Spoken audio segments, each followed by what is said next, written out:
என் அன்பான என் உயிர் சொந்தங்களே, கடவுளை பத்தி ஒரு புரிதல். கடவுள் எக்ஸ்ட்ரீம் பவர், எல்லையில்லாத பேராற்றல், எல்லையில்லாத பெரிய சக்தி. அதுக்கு ரூல்ஸ் அண்ட் ரெகுலேஷனே இல்லை, விதிமுறைகளே இல்லை. அப்பேற்பட்ட கடவுளுக்கு ஜாதி இருக்கா, மதம் இருக்கா, சமயம் இருக்கா? சிந்திச்சு பாருங்க. சாதியும் மதமும் சமயமும் பொய்யன பொய்யன பொய்யன ஆதியில் உணர்த்திய அருட்பெரும் ஜோதி. என்ன பாடுறாரு? அருட்பிரகாச வள்ளலாரையா என்ன பாடுறாரு?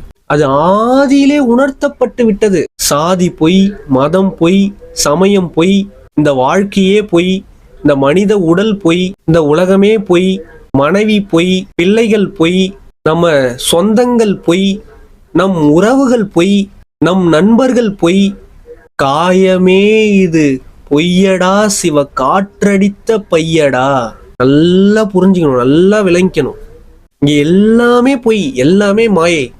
அப்படி சொன்னா உங்களுக்கு புரியுமா? உணர்ந்துடுவீங்களா? அதுக்காக தான் கடவுள் என்ன பண்றாருன்னா ஒரு தன்மையா இறங்கி வரார்.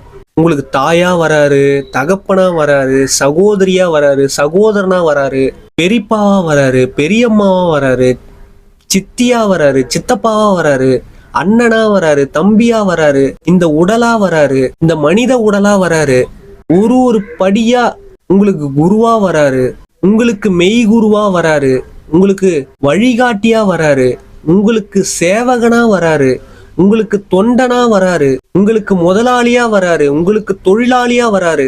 அப்பேற்பட்ட கடவுள் உங்களுக்கு எல்லாமாவும் கீழ்ப்படிய இறங்கி வராரு. புரியுதுங்களா? அது அப்பேற்பட்ட சக்தி. அது பூமிக்கு வராது. அது நல்லா நம்ம புரிஞ்சுக்கணும். அப்ப அந்த சக்தி தான் இங்க எல்லாமாவும் உலாவி கொண்டு இருக்குது. அது மனித ரூபத்தில், அது விலங்குகள் ரூபத்தில், அது மரம் செடி கொடி ரூபத்தில், எல்லா ரூபத்திலும் உலாவி கொண்டிருக்கிறது.